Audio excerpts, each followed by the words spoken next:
we'll do as always, guys, is work through the watch list so you can understand what I've been looking at this morning. GBPUSD is on the list this morning because market sentiment has been in the sell zone. It's been perfect for shorts today, especially after the move down through average daily range yesterday. That makes sense to stay short bias today. We had a potential entry formation here when this bar closed earlier this morning. Now, as you can see in replay mode, the RSI value is good for an A1 entry, but what's the issue here? I know James took a small loss on this. Dennis pointed it out, but what's the main issue?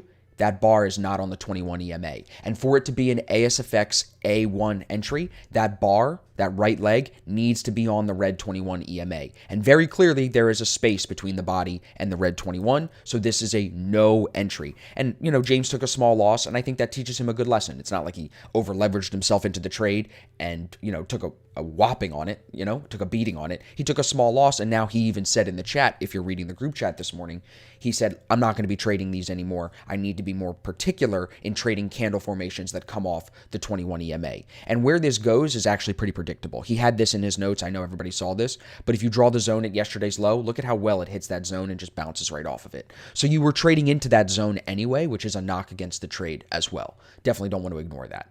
So that was on the watch list. Now, as it's moved higher this morning, I was hoping it would slow down at the 200 and maybe come back down, but it doesn't look like it wants to do that. It looks like it's headed up towards this zone near the 800 EMA at 138.50. That zone was resistance turned support going back into last week, so it's a pretty sensitive price zone at 138.50. So I think it's probably going to move there.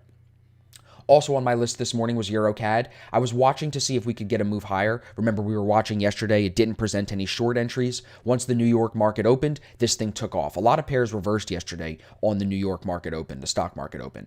Now today, you can see market sentiment has now dropped into the sell zone, so this isn't going to feed any long ideas, but just notice how well it's held that 8 EMA. Even if you wanted to try to buy it here because it's slowed down, it's still in a downshift. 8 EMA is still under the 21, so it's still in a position where you would not want to take long, in my opinion, not want to take long entries because they're lower probability entries. So that's why EuroCAD has been on the list. It's because of that market sentiment, but it just hasn't shaken itself out into anything good today. GBPCHF was on the list today for shorts. It moved down yesterday. We had some ideas yesterday. Market sentiment today was short biased. So initially you'd be at the 50 EMA looking for this to come down, but what does it do? It ends up crossing the 8 above the 21 EMA, shifting up, and since then it's not come down at all. So just being aware of that 821 EMA cross, it's a very simple way to make sure you're trading in the right direction. So even though market sentiment is bearish, once we shift up and go bullish, I'm not doing anything with it until it comes down and becomes more bearish. And now that it's above all these EMAs, it's not anything for me. GCAD, I know some of the guys were watching this as a D1 off the divergence here at the 200, and then it's been rising all morning. To me, this is a little bit of a stretch of a D1, only because you're trading long when it's in a downshift, 8 EMA is under the 21, and you're trading towards the 50 EMA. And normally, not every time, when it breaks the 50 like this, if it tries to get back up through the 50 here, it never gets to high a day. Most of the time, it pops somewhere in between, and then it ends up coming back down. So just keep that in mind. I know Josh and a couple of the guys were looking at that this morning. Not a big favorite of mine. That's why it wasn't on my list initially, but it is something to keep an eye on. Now, we have an entry here that presented about 30 minutes ago. I didn't mark this up yet. This is GBPNZD. Some of the guys, I know Gail May is asking about that. The main issue why this was not on my watch list this morning is because the EMAs could have been better overnight. Your 200 EMA is over your 50. But more important than that, market sentiment is in the buy zone more than it's in the sell zone today. You see how the yellow line is in the buy zone more than it's in the sell zone? To me, that means buyers are still in control. And for my first trade of the week, first trade off a bank holiday, I'm not going to trade a swapping market sentiment line like that. Now, this could easily continue to fall and end up being the quote-unquote trade of the day, but that doesn't mean it's a trade that I would be involved in because it's a low probability setup because of where market sentiment is most of the day. Now, if you look at it off the top, you have this big move up yesterday on that New York Open. Since then, though, what has it been doing? Lower highs and lower lows. So it does make sense. And more importantly, where are you on the shift? You're on a downshift. 8 crossed under the EMA overnight, 8 held under the EMA overnight, and this is just a 2-candle formation. So RSI value was good. This makes sense, but for me, it's just a lower probability setup. Yep, Gail May said the same thing. If there's any other questions on GBPNZD, just let me know, but I think it should be very clear-cut. You guys know what an A1 entry is, most of you that have taken the course. So I think that's why you're seeing this move down and why I didn't take this position. So we'll mark this and we'll keep an eye on this, but that might be the best thing we've found so far today. Now let's look at GBPJPY. GBPJPY here is bullish divergent on the bottom, confirming that low from yesterday as our bottom. If you draw this zone from the pin the previous day, 2 candles to the left, 2 candles to the right are not lower, so that pin is my zone. We hit that zone and used it as support. Higher low here, higher low here. I have the entry marked as the D2, very similar to my trade on EURUSD last week. Here's your first break of the 50, change of bias. Second break of the 50, I'm asleep, but we get that higher low. You get another break. This is your third break through the 50. That's where you would then say, okay, this could be a D2 rising towards the 200 EMA. Now, the 200 EMA was only 0.9 R away because you would want your stop at the most recent higher low, which is this, which is this pin. So not great risk reward there. Even if you stretch this to ADR, still only 1.3 R. The only way that this gives you good risk reward is if you go all the way to the 800, which it could do into the afternoon, absolutely. But for me, the risk reward here just wasn't that great to the 200. And like my trade on EuroUSD last week, the D2 only went to the 200 and then it ended up continuing in the same direction of overall trend. So I think it's a trade idea. Craig called this out. Everybody was watching this. But for me, if risk reward isn't there, I'm not a big D2 guy, so I need closer to 2R to that next EMA if I'm going to take it. Now here, you don't even get 2R to ADR, so it's really not that great in my opinion. So that's what I was looking at on GJ. We talked about GU, we talked about GA or GJ, we talked about GCHF, talked about EuroCAD, now EuroUSD. So here's what I was saying. Everybody wanted to ignore me. Dennis and everybody ignored me in the chat. They still took a trade on the 1 hour chart, and I said I wouldn't do that if I were you.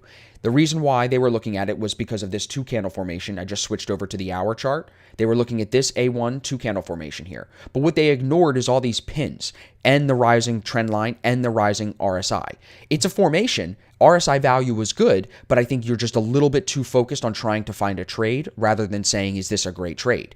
RSI is rising. Trend line is rising. Then if you go to the 15-minute, which is where you should start, this looks like reset to me. Dennis, I know you're not stupid, bro. I know you're a great trader. This looks like reset. Market sentiment is rising. Price cannot get above the Asia high and hold. It's just throwing pins all night and all morning. A lot of pins and clearly trapped in a range between yesterday's low and the London high set today. And that London high is actually set at yesterday's zone right here. So really, EuroUSD to me was just trading in between this range all night.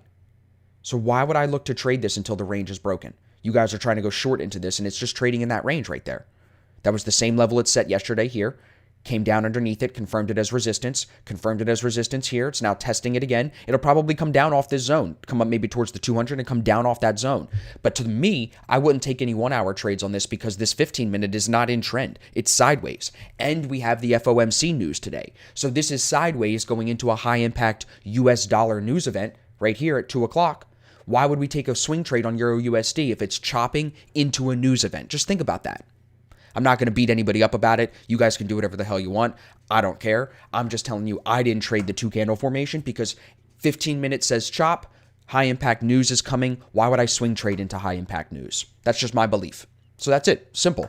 Don't need to trade. I don't need to trade every day. I just need good trades. And so far this morning, GBPNZD is literally the only signal that actually would fit the bill for a good signal, in my opinion. It's a swapping liquid 50. It's a C setup, you know? Other than the swapping liquid 50, GN looks great. Has space on ADR to give you 3.6 R. This looks good other than the swapping liquid 50 and the EMAs. Dennis said, did not ignore you. These things you pointed out were my worries for sure. Risk and plan. Yep. As long as you understand that, and I know you do, I just want to make sure the newer guys that also took the trade understand it as well. Trey said, I sat out on the A1 shift candle because risk reward to yesterday's high. Can you take a look and let me know how you would have played it? Yeah, so I think that that's smart here, bro. So Trey is looking at this zone here set by that pin at yesterday's high, and then he's looking at the shift candle, the 8 and 21 cross, because the bar that does the cross breaks out for a new high of day, and it's off the 21 EMA. So that's a really good shift candle. Here, to that zone, 0.9 R, to the top of the zone, 1.2 R. That's not that great. Also with this Trey, if you measure this body, it's 14 pips. That 14 pip bar is the biggest bar of the day, I can tell. So it technically is an overextended bar as well. And normally those don't lead to a 2R move. Normally they lead to a pullback. This one's moving for you, but I think that's the main issue with it. The fact that it's overextended. So here, I'll put my notes on it so you can see. So it is an A1 shift candle. Knox would be overextended. Biggest bar of the day, right? Also, it's a swapping liquid 50, swapping market sentiment. And then yesterday's high in the way of good risk reward. 3 knocks right there would keep me out of this trade. Simple. Just like that. That simple. Bougie said, hey, what are your thoughts on EuroCHF looking for a short? Yeah, some people asked me about EuroCHF this morning in the group chat. I think it definitely can come lower. Market sentiment is bearish. It's got a 29 pip ADR. I'm not trading that. Even if you give me a 6 pip stop, I'm not trading a small ADR like that. That's just me. And also with EuroCHF, it did not test really well when we compare it to the testing of other pairs. For example, like GBPCAD or GBPNZD. Those pairs tested way better in my opinion. So EuroCHF never makes my list. It's never something that I'm looking to trade. Euro GBP did not make the watch list today because market sentiment was in the buy zone. It ends up falling lower, pulling market sentiment down now. That wasn't on the list. Euro AUD is kind of coming back down now today, maxing out ADR already after yesterday's big reversal. Yesterday it fell double ADR and then reversed all the way back up, which was really interesting to see all these Euro pairs reverse once the New York market was open, 9:30, 9:15. It really just picked up and took off. Now today, a pullback, not surprised. I'm not surprised to see it pulling back a little bit here. CAD JPY did not make my watch list today because of the swapping market sentiment. CHF JPY also did not make my list for the same reason. Swapping market sentiment. Here, you're also maxed out on average daily range. So that's another reason why I'm just like, okay, I don't need this on my list today. That's all. Yeah, good question, Stray. You're seeing it well, bro. Definitely seeing it well. So now I'm going to watch as GU approaches this zone here at 138.40, 138.50. You see the price right there. So as it's approaching this zone, let's see if it can slow down and end up coming back down a little bit. GJ slowing down here at the 200. Maybe that comes down in confluence with GU. GN is falling. That would align with what I'm thinking on GU. GCAD is kind of doing its own thing. EuroCAD slowing down at the 200. Excuse me. At the 200 and at the 800. So maybe this comes up a little bit. EuroCAD coming up might pull GCAD up a little bit. And then EURUSD, I have no read on this going into the news today. If it breaks the range to the upside, then I think it would continue to rise. If it breaks the range to the downside, then it continues to move lower. Do I ever look at US dollar SEK? That's one of the exotic pairs. I don't, just because the spreads on that for me are very big. It's not a pair that's traded a lot. If it's not a pair that's traded a lot, you'll find a lot of pins most of the time. Let's see if I'm right.